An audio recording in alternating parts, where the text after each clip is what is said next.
यानी मृत सागर के नाम से भी जाना जाता है और यह पृथ्वी का सबसे खारा समुद्र है। डेथ सी जॉर्डन और इजराइल के बीच मौजूद बहुत ही खारे पानी का सागर है। यहाँ मौजूद पानी में बाकी समुद्र के मुकाबले 10 गुना ज्यादा नमक है। इसके पानी में 35% नमक मिला हुआ है। इतना ज्यादा खारा पानी होने की वजह से इसमें कोई भी जीव जिंदा नहीं रह सकता और इसमें कोई मछली भी नहीं पाई जाती है। इसका पानी इतना ज्यादा खारा होने की वजह से इसकी डेंसिटी भी बहुत ज्यादा है, जिसके कारण हमारा शरीर डूबने के बजाय तैरने लगता है। अब जो दुनिया देखते हैं वो एक झूठ हो सकती है। हम गूगल मैप्स पर दुनिया के हर कोने को देख सकते हैं, यहाँ तक कि समुद्र की गहराइयों को भी। लेकिन क्या आपने कभी सोचा है समुद्र तल के ये नक्शे सच में असली हैं भी? क्योंकि ना तो लाइट वहाँ तक पहुँचती है, ना ही इंसान और ना ही सैटेलाइट के सिग्नल। तो फिर गूगल को कैसे पता चला कि समुद्र के नीचे क्या है? असल में गूगल मैप्स की सैटेलाइट असली समुद्री तल नहीं दिखाती, ये केवल समुद्र की सतह पर गुरुत्वाकर्षण के छोटे बदलावों को मापकर एक अनुमानित नक्शा बनाता है। जहाँ पानी ऊंचा होता है उसके नीचे कोई पहाड़ होता है और जहाँ सतह झुकी होती है वहाँ खाई या ट्रेंच होती है। और इसी तरह ये गूगल मैप्स ओशन फ्लोर के मैप्स शो करते हैं। और हैरानी की बात यह है कि हमारे पास मार्स के ओशंस के नक्शे पृथ्वी से ज्यादा साफ है। अब यह है कि जब इस पर डायरेक्ट सनलाइट पड़ती है तो तापमान लगभग 121 डिग्री सेल्सियस तक पहुंच जाता है,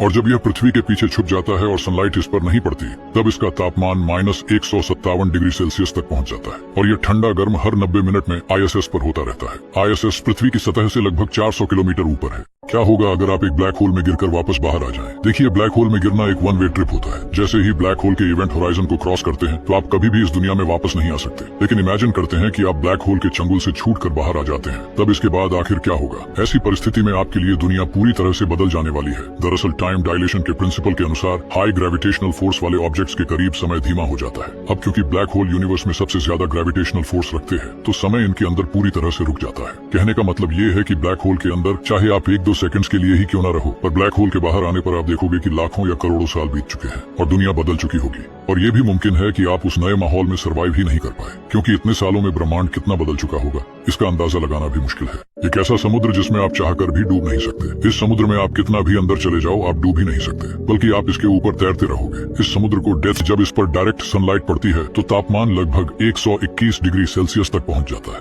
और जब यह पृथ्वी के पीछे छुप जाता है और सनलाइट इस पर नहीं पड़ती तब इसका तापमान -157 डिग्री सेल्सियस तक पहुंच जाता है। और यह ठंडा गर्म हर 90 मिनट में ISS पर होता रहता है। ISS पृथ्वी की सतह से लगभग 400 किलोमीटर ऊपर है। क्या होगा अगर आप एक ब्लैक होल में गिरकर वापस बाहर आ जाएं? देखिए, ब्लैक होल में गिरना एक वन वे ट्रिप होता है। जैसे ही ब्लैक होल के इवेंट होराइजन को क्रॉस करते हैं तो आप कभी भी इस दुनिया में वापस नहीं आ सकते। लेकिन इमेजिन करते हैं कि आप ब्लैक होल के चंगुल से छूटकर बाहर आ जाते हैं, तब इसके बाद आखिर क्या होगा? ऐसी परिस्थिति में आपके लिए दुनिया पूरी तरह से बदल जाने वाली है। दरअसल टाइम डायलेशन के प्रिंसिपल के अनुसार हाई ग्रेविटेशनल फोर्स वाले ऑब्जेक्ट्स के करीब समय धीमा हो जाता है। अब क्योंकि ब्लैक होल यूनिवर्स में सबसे ज्यादा ग्रेविटेशनल फोर्स रखते हैं तो समय इनके अंदर पूरी तरह से रुक जाता है। कहने का मतलब ये है कि ब्लैक होल के अंदर चाहे आप 1-2 सेकंड्स के लिए ही क्यों ना रहो, पर ब्लैक होल के बाहर आने पर आप देखोगे कि लाखों या करोड़ों साल बीत चुके हैं और दुनिया बदल चुकी होगी। और ये भी मुमकिन है कि आप उस नए माहौल में सर्वाइव ही नहीं कर पाए, क्योंकि इतने सालों में ब्रह्मांड कितना बदल चुका होगा इसका अंदाजा लगाना भी मुश्किल है। एक ऐसा समुद्र जिसमें आओ आप डूब ही नहीं सकते, बल्कि आप इसके ऊपर तैरते रहोगे। इस समुद्र को डेथ सी यानी मृत सागर के नाम से भी जाना जाता है और यह पृथ्वी का सबसे खारा समुद्र है। डेथ सी जॉर्डन और नमक है। इसके पानी में 35% नमक मिला हुआ है। इतना ज्यादा खारा पानी होने की वजह से इसमें कोई भी जीव जिंदा नहीं रह सकता और इसमें कोई मछली भी नहीं पाई जाती है। इसका पानी इतना ज्यादा खारा होने की वजह से इसकी डेंसिटी भी बहुत ज्यादा है, जिसके कारण हमारा शरीर डूबने के बजाय तैरने लगता है। अब जो दुनिया देखते हैं वो एक झूठ हो सकती है। हम गूगल मैप्स पर दुनिया के हर कोने को देख सकते हैं, यहाँ तक कि समुद्र की गहराइयों को भी। लेकिन क्या आपने कभी सोचा है समुद्र तल के ये नक्शे सच में असली हैं भी? क्योंकि ना तो लाइट वहाँ तक पहुँचती है, ना ही इंसान और ना ही सैटेलाइट के सिग्नल। तो फिर गूगल को कैसे पता चला कि समुद्र के नीचे क्या है? असल में गूगल मैप्स की सैटेलाइट असली समुद्री तल नहीं दिखाती, ये केवल समुद्र की सतह पर गुरुत्वाकर्षण के छोटे बदलावों को मापकर एक अनुमानित नक्शा बनाता है। जहाँ पानी ऊंचा होता है उसके नीचे कोई पहाड़ होता है और जहाँ सतह झुकी होती है वहाँ खाई या ट्रेंच होती है। और इसी तरह ये गूगल मैप्स ओशन फ्लोर के मैप्स शो करते हैं। और हैरानी की बात यह है कि हमारे पास मार्स के ओशंस के नक्शे पृथ्वी से ज्यादा साफ है। अब जरा सोचिए, अगर हमने अब तक पृथ्वी के सिर्फ 25% महासागर को ही मैप किया है तो बाकी 75% में क्या छिपा हो सकता है? सोचकर ही रोंगटे खड़े हो जाते हैं।